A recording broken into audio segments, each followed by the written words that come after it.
Coba deh bayangin, tempe yang kita makan, yogurt buat sarapan, atau bahkan obat-obatan penting.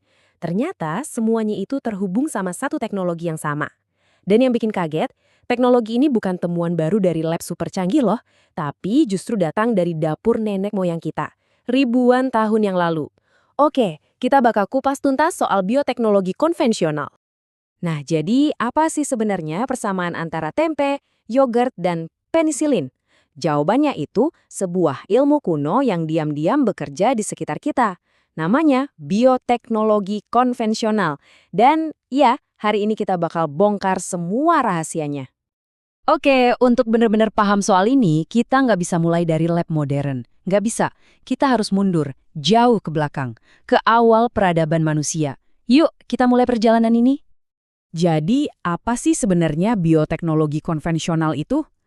Gampangnya gini, bayangin kita kayak mempekerjakan makhluk-makhluk super kecil, bakteri, jamur gitu, secara langsung.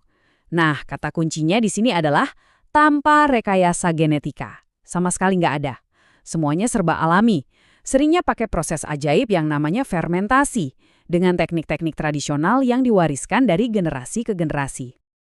Dan coba lihat deh, seberapa tuanya teknologi ini. Gila kan? Ini bukan penemuan abad kemarin. Kita ngomongin 10.000 tahun sebelum Masehi. Bayangin, dari bir pertama yang dibikin orang Sumeria, terus roti yang bisa ngembang di Mesir kuno, sampai penemuan penisilin yang benar-benar ngubah dunia kedokteran. Ini tuh bukan cuma sains biasa. Ini bagian dari denyut nadi peradaban manusia. Oke, cukup dulu pelajaran sejarahnya. Sekarang kita pindah ke tempat yang paling akrab sama kita. Tempat di mana bioteknologi ini paling nyata. Iya, di dapur kita sendiri.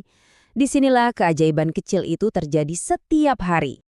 Nah, lihat deh tabel ini. Ini dia para koki super kecil di balik makanan favorit kita. Mau bikin tempe, kita panggil jamur Rhizopus oryzae. Mau bikin yogurt, serahkan pada bakteri Lactobacillus. Roti, keju, kecap, semuanya punya pekerja mikroskopisnya masing-masing. Jadi, siapa sangka ya, setiap kali kita makan, kita sebenarnya lagi menikmati hasil karya miliaran makhluk kecil yang mengubah bahan mentah jadi sesuatu yang wow, luar biasa enak. Tapi tunggu dulu, jangan kira ini semua cuma soal makanan ya. Oh tentu tidak, dampaknya jauh-jauh lebih luas dari sekedar piring kita. Ayo kita lihat gimana teknologi kuno ini ternyata punya peran besar yang mungkin nggak pernah kita duga sebelumnya. Keren banget kan? Coba kita pikirin lagi. Pupuk kompos di pertanian, itu kerjaan mikroba. Antibiotik kayak penisilin yang nyelamatin jutaan nyawa, itu juga. Bahkan ada mikroba yang tugasnya makan polusi buat ngebersihin tanah dan air.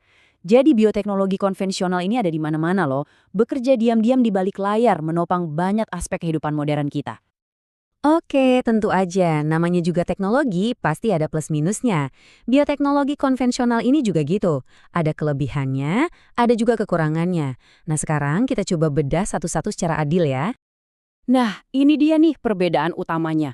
Gampangnya gini, yang konvensional itu pakai mikroorganisme apa adanya, alami gitu aja. Sementara yang modern itu udah mainnya di level DNA, gennya diutak-atik langsung. Jadi yang satu ngikutin alam, yang satunya lagi bener-bener rekayasa yang super presisi. Bedanya fundamental banget. Oke, kita mulai dari kelebihannya dulu. Ini yang bikin dia keren. Pertama, biayanya murah. Kedua, teknologinya simple banget. Bahkan kita bisa belajar bikin sendiri di rumah kan? Dan yang paling penting, karena udah dipakai ribuan tahun, orang-orang percaya ini aman dan alami. Nah ini nih, alasan kenapa produk-produk kayak gini laku keras di pasaran. Tapi, ada juga kekurangannya. Kadang hasilnya tuh nggak konsisten. Hari ini bagus, besok bisa beda. Kualitasnya bisa naik turun. Terus, prosesnya juga cenderung lebih lambat. Dan kita nggak bisa replace sifat-sifat unggul secara spesifik. Beda banget sama teknologi modern yang bisa ditargetin mau hasil kayak gimana. Jadi, setelah lihat plus minusnya, pertanyaannya sekarang, terus gimana nasib bioteknologi konvensional ini? Apa cuma jadi cerita masa lalu aja? Eits, tunggu dulu. Jawabannya justru nggak sama sekali. Malah, mungkin sekarang ini jadi jauh lebih relevan daripada sebelumnya. Dan ini dia poin kuncinya. Coba lihat tren sekarang. Semua orang cari solusi yang sustainable, yang alami, yang ramah lingkungan. Nah, bioteknologi konvensional ini kayak menjawab semua kebutuhan itu. Dia menawarkan metode yang sudah terbukti ribuan tahun. Pas banget kan? Ini adalah teknologi masa lalu yang sangat cocok untuk tuntutan masa kini. Ini nih yang jadi pemikiran penutup kita. Di saat kita semua lagi gencar-gencarnya mencari solusi yang lebih alami, jangan-jangan jawaban terbaik untuk masa depan itu bukan melulu soal teknologi baru yang super canggih? Mungkin jawabannya justru ada dengan menengok ke belakang, belajar lagi dari sains paling kuno yang pernah kita kenal.